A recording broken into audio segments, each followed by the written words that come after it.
वाराणसी के 115 साल पुराने यूपी कॉलेज में वक्फ बोर्ड की ओर से जो नोटिस भेजा गया है उसको लेकर जो छात्र हैं वो बेहद गुस्से में हैं। छात्रों की जो नाराजगी है वो थमने का नाम नहीं ले रही है। छात्रों का ये कहना है कि पहले वक्फ बोर्ड ने जिस तरीके से नोटिस भेजा और उसके बाद जुमे की नमाज के दिन जिस तरीके से सियासी तौर पर जो ताकत की नुमाइश की गई वो छात्रों को बर्दाश्त नहीं है। और यही कारण है कि आज वक्फ बोर्ड का जो एक प्रतीकात्मक जो पुतला है वो छात्रों के द्वारा फूंका जा रहा है। छात्रों का ये कहना है कि वक्फ बोर्ड जिस तरीके से यहाँ पर मनमानी कर रहा है उसे बर्दाश्त नहीं किया जाएगा, क्योंकि इस कॉलेज का एक अपना इतिहास रहा है, एक अलग अपनी एक विरासत रही है। और यही कारण है कि अब जो छात्र हैं वो बेहद गुस्से में हैं और छात्रों को इस आंदोलन और एक तरीके से प्रतीकात्मक विरोध को देखते हुए हम आपको दिखाने की कोशिश कर रहे हैं कि किस तरीके से यहाँ पर सुरक्षा व्यवस्था है, क्योंकि जुमे की नमाज के दिन यहाँ पर हजारों की संख्या में जो नमाजी थे वो पहुंच आए थे। और यही कारण है कि छात्रों का जो गुस्सा है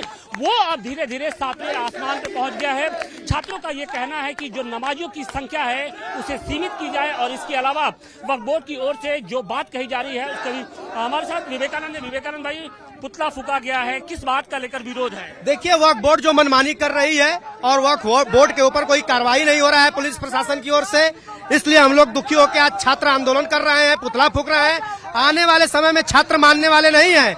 लोग ज्ञानवापी से आके यहाँ सामाजिक समरसता को खराब करने का काम कर रहे हैं। लोग लोहता से आके यहाँ सामाजिक समरसता, ये विद्या का मंदिर है, यहाँ ये कोई धर्म स्थल नहीं है।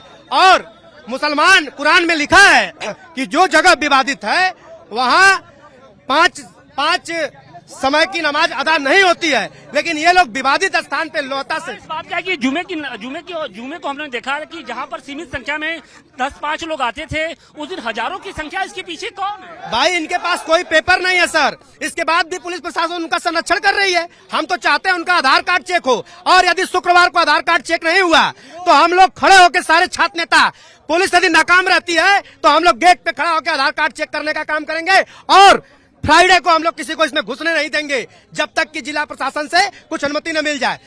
और हम लोगों की करबद्ध प्रार्थना है माननीय मुख्यमंत्री जी से कि जब तक ये विवाद शांत नहीं होता है तब तक यहाँ शांति व्यवस्था कायम रखने के लिए इन लोगों का प्रवेश प्रतिबंधित किया जाए। क्या कहेंगे जिस तरीके से नमाजियों की संख्या लगातार बढ़ती जा रही है? जुमे को हम देखते थे कि 40-50 की संख्या में आते थे, लेकिन हजारों की संख्या हो गई। अगर जुम्मे की संख्या अगर कम नहीं हुई तो छात्र आंदोलन करेंगे, और इसी तरह अगर नहीं हुआ तो कल हम लोग हनुमान चालीसा का पाठ शुरू करेंगे, और अगले शुक्रवार को हम लोग भी यहाँ हनुमान चालीसा का पाठ करेंगे। हनुमान चालीसा प्रतीकात्मक रूप से जो विरोध है आप लोग का जारी रहेगा? जी, जारी रहेगा। हमारा विरोध जारी रहेगा जब तक निर्णय नहीं आ जाता है। तब तक अगर संख्या बढ़ती रहेगी तो हमारी भी संख्या बढ़ेगी और रोका जाएगा इनको, नहीं तो यहाँ उग्र आंदोलन होगा।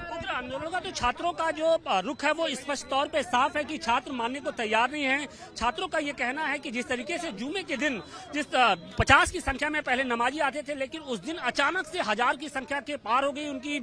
लेकिन यही कारण है कि आज जो छात्र हैं वो एक बार गुस्से में आ गए हैं, और उनके गुस्से को रोकने के लिए किस तरीके से यहाँ पर पुलिस प्रशासन की ओर से व्यवस्था कराई गई है वो भी हम आपको दिखाने की कोशिश करेंगे। देखिए, सिविल पुलिस के साथ साथ जो PSC की जो कंपनियां हैं वो यहाँ पर लगाई गई हैं, और कोशिश ये की जा रही है कि किसी तरीके की कोई अप्रिय घटना ना हो।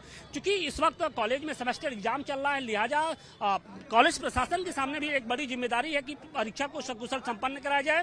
और जो विवाद एक खड़ा हुआ है उसके मद्देनजर किस तरीके से अब आगे का रास्ता होता है ये देखना होगा।